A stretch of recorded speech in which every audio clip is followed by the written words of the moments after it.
지난달 온라인 커뮤니티에 사건이 하나 올라왔는데요. 철제 이렇게 가두어졌어요. 철제 이렇게 네. 그 상자 안에 고양이를 이제 넣고 지금 저걸 어떻게 설명을 해야 될지 모르겠지만 사실 고양이를 이제 불태우는 장면이에요.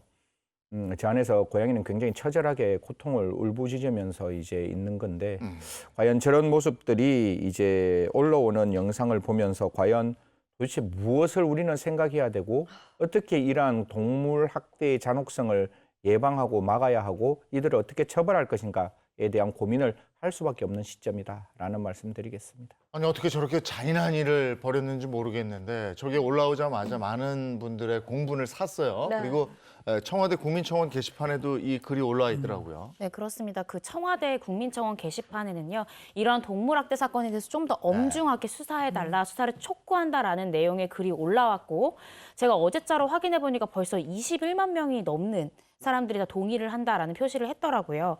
근데 참 안타까운 게 이러한 학대 영상을 올린 것으로 추정된 이 게시자가 그 글에 대해서 동의 수만큼 내가 더 많이 학살하겠다, 더 많이 학대하겠다 이런 식의 글을 올려서 국민적 공분을 사고 있습니다. 또 작성자는 더 많은 털바퀴를 잡아서 태우겠다라고 경고를 했는데 이 털바퀴라는 게 일부 온라인상에서 고양이를 털이 달린 바퀴벌레 이렇게 비하해서 부르는 표현이라고 합니다. 네, 이 경찰은 영상 속의 A씨가 이 행위가 동물보호법 위반 행위에 해당한다고 판단을 하고 신원미상의 A씨에 대한 수사에 착수를 했습니다. 근데 사실 길고양이를 대상으로 한 이런 학대는요, 정말 열거할 수 없을 정도로 전국적으로 굉장히 많이 일어나고 있습니다. 네, 맞습니다. 울산에서도 울산 동구의 한 공원이 이제 길고양이들이 좀 무리지어 다니고 고양이들의 그런 명소로 알려졌는데 최근에 이곳에서 고양이 사체가 잇따라 발견이 되고 심지어 그 새끼 고양이는 약물 중독 증세까지 보여서 네. 고양이 학대가 심각하게 추정이 되는 그런 상황이고요. 뿐만 아니라 지난 1월에는 경남 창원시에 있는 한 식당에서 이제 그 길 가는 아기 고양이를 그 식당 부부가 이렇게 키웠는데 이 한 남성이 이 고양이를 바닥에 내팽겨치는 방법으로 무참하게 살해하는 그런 일도 발생을 했습니다. 아니 동물을 상대로 이렇게 잔인한 일이 벌어지는 그 이유가 뭡니까?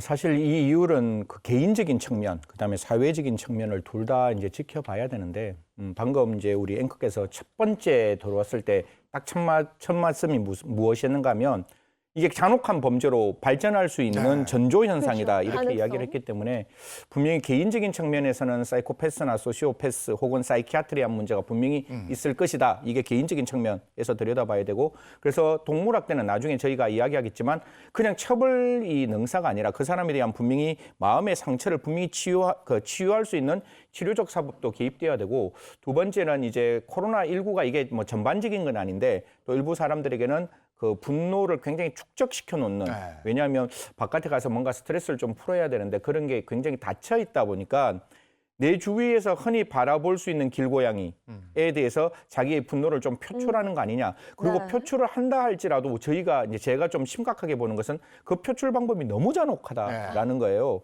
그래서 그런 부분에서는 아마 둘 다 모든 부분을 좀 살펴봐야 되고 제가 얼마 전에 이 프로에 나와서 또 말씀을 드렸던 것 중에 하나가 FBI 조사에 따르면 연쇄 살인범으로 변할 수 있는 많은 사람들의 과거 전력을 살펴보니까 분명히 이러한 동물 학대 정황이 있었다라는 네. 점이기 때문에 좀 동물 학대에 대해서는 전반적으로 우리 사회가 좀 경각심을 갖고 바라봐야 한다는 말씀드리겠습니다. 네. 그리고 더 큰 문제가요. 요 근래에는 이런 동물학대가 개인을 넘어서 집단화하고 있다고 합니다.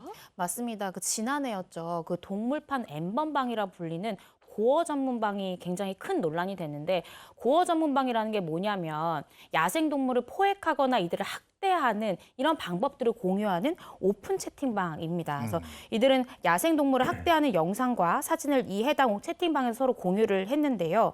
심지어 고양이한테 화살을 쏜 다음에 이 피 흘리는 고양이 모습이 담긴 사진까지도 업로드를 했습니다. 그러니까 이번에 이 고양이를 산채로 불에 태운 이 영상도 이 해당 이 게시판에는 이 영상뿐만 아니라 하루에도 수개의 고양이를 학대한 영상들이 계속해서 업로드되고 마치 생중계하듯이 그렇게 업로드되고 있다고 합니다. 이렇게 직접적으로 학대하는 사람이 있는 거고 네. 그리고 이 영상을 올린다는 건 이 영상을 보고 이걸 보고 즐기는 사람들이 있다는 그렇죠. 거예요. 그걸 또 모여서 한다는 네. 거고요. 커뮤니티에서. 근데 지난해에도요. 해당 커뮤니티에서 길고양이 혐오 범죄가 발생을 했다고 들었습니다. 지금은 한두 건이 아니죠. 지금 이 커뮤니티에서는 어떻게 나왔는가 하면 한 3개월 정도 되는 이제 고양이를 굉장히 학대를 하고 학대하는 모습이 물에 뭐 빠뜨리고 이런 모습도 보여요. 그런데 더 무서운 거는 이게 우리가 일기 적듯이 매일매일 이 고양이가 얼마만큼 고통을 받는지를 확인하는 모습이 나왔고 그중에 고양이 한 마리는 이제 죽었다라는 이야기도 나오고 있는데 사실 이런 영상을 보고 아까 우리 변호사님도 말씀 주셨지만 많은 커뮤니티에서 이런 영상 나올 때마다 국민들은 공분하고 또 이 사람을 엄중하게 처벌해달라고 이야기하는데 이 사건도 25만 명 가까이 지금 이제 청원 동의가 나왔다라고 합니다.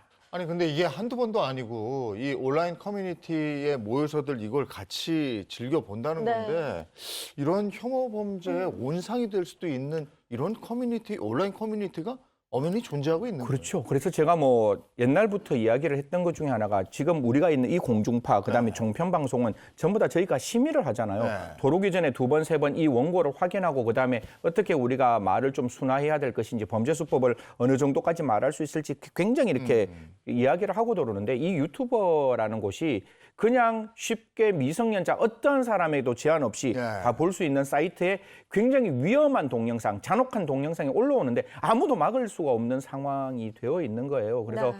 좀 이 유튜브 방송을 어떻게 좀 우리가 들여다봐야 할지, 이걸 어떻게 좀 이렇게 영상을 제한하는 방법을 어떻게 만들어 가야 될지, 외국에 있는 유튜버지만 같은 어떤 똑같은 컨템포러리 제너레이션이잖아요. 네. 같은 우리의 어떤 전 지구인이 하나에 공감할 수 있는 동물 보호라는 개념을 생각한다면 좀 같이 이런 학대 동영상은 저는 분명히 AI로 걸러낼 수 있다는 확신이 있기 때문에 네. 같이 좀 이렇게 이야기가 나누어지는 그런 어떤 계기가 되었으면 좋겠습니다. 네, 앞서